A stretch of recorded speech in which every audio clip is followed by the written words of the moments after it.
I'm Raven, And I'm Mouse. and now for something a little different. So, Mouse, it's Yes? been a little bit of time since our last game chat, 2 months, in Yep. fact. Yep. So I feel like Indeed. it's time for another check-in. What have you Yep. been playing recently? So recently, I have been playing Expedition 33, which is your type of game, which is a turn-based, would you call it RPG, kind of? I'd have to see the Isn't that game, what? but yeah, I mean, if it's Yeah. role-playing, Yeah, I mean, it's pretty much like, similar to Final Fantasy, okay, where you have okay, a big open map, yeah, and I would say it's really similar to Dragoon, Legend of the Dragoon. I can't remember what they called it, but mostly it's like timed based with the combat.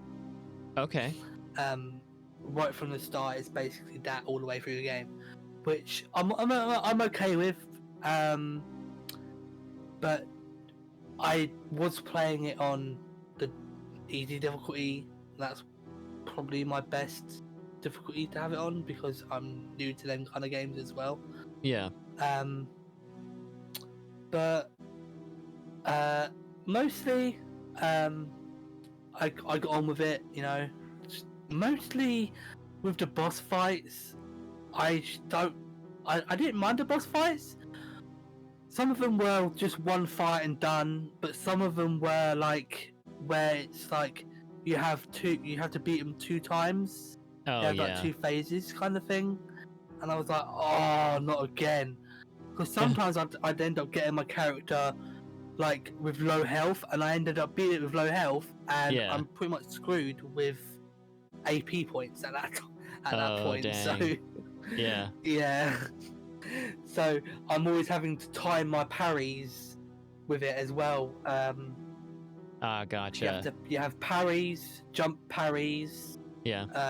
Because you can, as soon as you parry, jump the counter, you basically get a free shot in. So, but the characters, I love the characters. That they have so much like story to tell with them if you do the things at the camp, because you get to learn more about them and all this other stuff.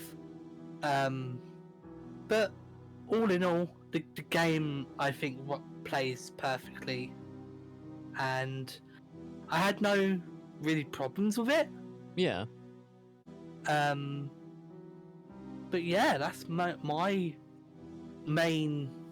That's the game I've been playing recently. How about you, Raven? What have you been playing recently?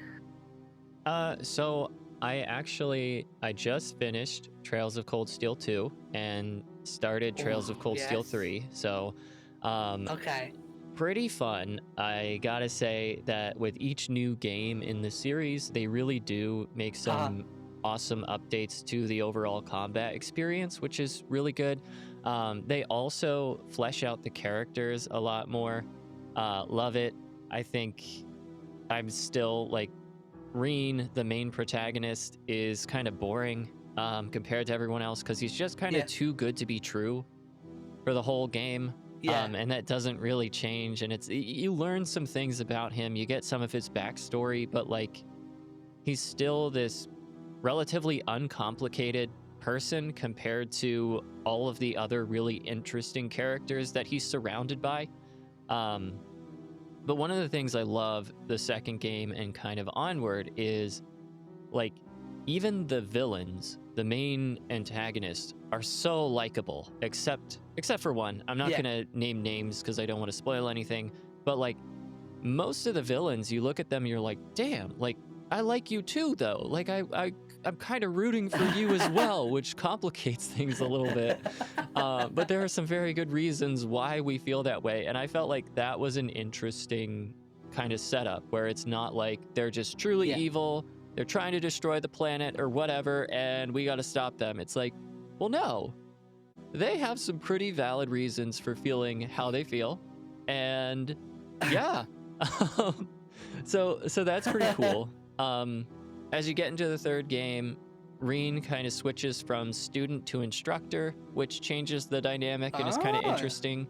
You also get some new characters. So I feel like at this point that was kind of needed. Like, we want to see some of the old characters. We want to follow up with them, see some of the characters from the larger series as well. But we also need to start introducing some new people, and that's exactly what they're doing. So I'm in for it. I think it has the same problem as the first two entries have, which is at the beginning of the game, some of the bosses are just a little too hard, especially on like normal mode. That's what I'm playing on, and I feel like the balance is just a little bit off. And the problem isn't really you don't have like, it's not that they're technically difficult, it's just you don't have access to a lot of resources or a lot of the things that might kind of make up your overall strategy for the bulk of the game. You just don't have the access that you need at the very beginning. So when those bosses come in swinging hard,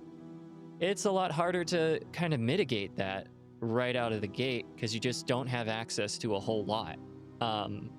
And that problem has persisted from the first one to the third entry. I think overall the balance is really good. It provides a nice challenge, but that problem, it's a problem, I think. You know, fight me in the comments, but I think it's kind of a problem.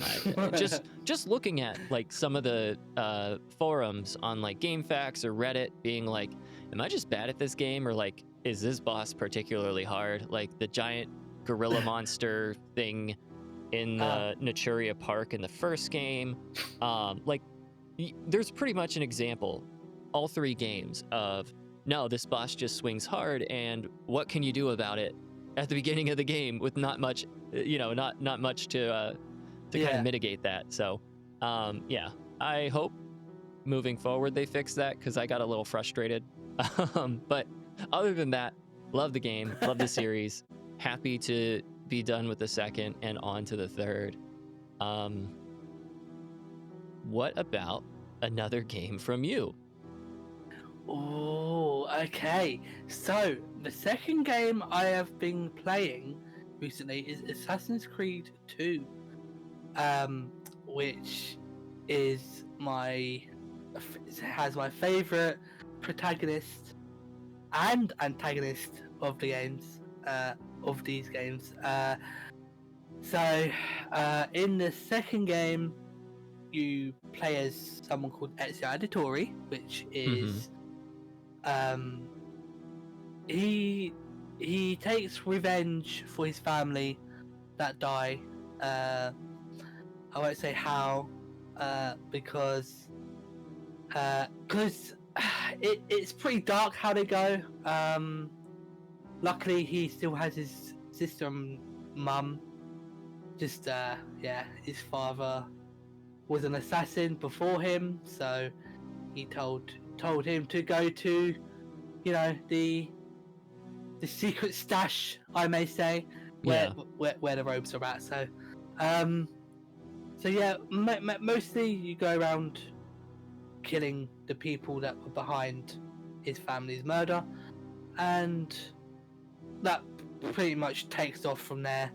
I gotta say that the scenery in the game's nice, with like Florence and Venice. Yeah. And I can't remember the other cities we go to, but gotta say that the story's good. Wouldn't say the combat's any better than the first game, but it gets better as the other games come out.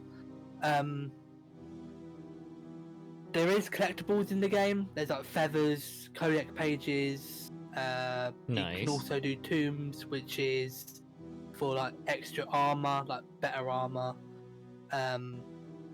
But yeah, you also have these little treasure boxes around the city which you can collect for money, as you can go to blacksmiths to upgrade your armor and better weapons that do more damage. But all in all, the game, the Assassin's Creed 2 game is basically as Assassin's Creed 1 ends, it basically follows on from the to the second game. Gotcha. It basically follows on from the first game as it ends. So yeah, that is my second game. How about your is it third now? What's your third game? Oh no, I think I'm on my second. Oh, you're your second. Oh, yeah, that's it. Gosh, I think I'll go with. I've been replaying Spyro, like the original from the PS1. Oh yes. It's been such a nostalgia trip. Super fun. I didn't realize. Who is it? I think it's one of the musicians from The Police, the band. Not not really? the not like The Police. No, like the band. Right. Composed a lot of the music in Spyro. Wow, really? Yeah, I had no idea. But kind of makes a lot of sense when you think about it. But it's super cool. I mean, the music is just awesome. The visuals, like just the 3D platforming, playing as Spyro the Dragon, it's just a whole bunch of fun. And like I said, such a nostalgia trip. I think, it's so cool to be able to go back. I actually found a copy at my local video game store because my brother still has our copy. But oh wow. But yeah, it's such a wild ride. I'm kind of focusing, whether it's on my YouTube channel or just my casual gameplay stuff, I'm kind of focusing on more of those games from my childhood and kind of revisiting them. Because it just fills me with good feelings, and we need those sometimes. So it's been fun. Yeah, it would be nice to visit like Harry Potter and all these other games again on the PS1. It was so cool to go back to them and see how they hang today with like the other, today's standards, if you know what I mean. Right. But yeah, it's always nice to go back to your childhood games now and then. Yeah, I mean, some of them are pretty painful. Like, I think on a recording earlier, we were talking about Rugrats for one reason or another, and Search for Reptar. Yeah. I mean, the movement is just so painful, but it's such a fun game, and it's Rugrats, so what's not to love? But it is like you go back and you're like, how was I not like projectile vomiting while playing this game? Like it's just so dizzying to try to be the Rugrats and move around in the space. Yeah. It's just also, like with Resident Evil, the freaking I don't know what they called it. Oh, like tank controls or whatever. Tank controls. I hate it. I hate tank controls. That's why I prefer today's like survival horror. Yeah. With like the more standard controls where you're not having to stop, turn, and then run again. Like. Yeah. Well, and I just finished up Mega Man Legends, and that's one of the annoying parts of that is I guess it's not like it's kind of quasi tank controls because like really you can only move forward or you can kind of strafe, but you have to like turn your body and then you can like move forward. But one of the most annoying parts of that you don't see in the classic Resident Evil is an enemy can knock you flying in Mega Man Legends, and depending on how you land and what direction you're facing when you get up, the camera will just go that direction. So the camera might be facing the enemy. You might be like, oh, I need to get up fast and I need to start shooting. No, the camera's gonna pull you in a whole different direction depending on how you actually physically get up. And it's like, who did this? Who said this was okay? Like that is probably because you get used to it, you relearn, you retrain your brain, and you're like, okay, this is just what movement was. That's fine, and that's a perfectly valid response. But Yeah, that's a particularly painful moment that highlights why that movement needed to stay in the past. yeah, definitely. Um, And I think, today's games also try and bring that back. yeah. But I'm like, please don't, because it'll just break controllers. Well, even like, I don't know if you played this. Maybe we could do this on our shared channel. Song of Horror brought back fixed camera Oh. angles. I have mixed feelings about Okay. the game itself, but it is interesting. It's an interesting horror experience. They brought back fixed camera angles, and yeah, it was like, but why? And I think mostly the reason is nostalgia.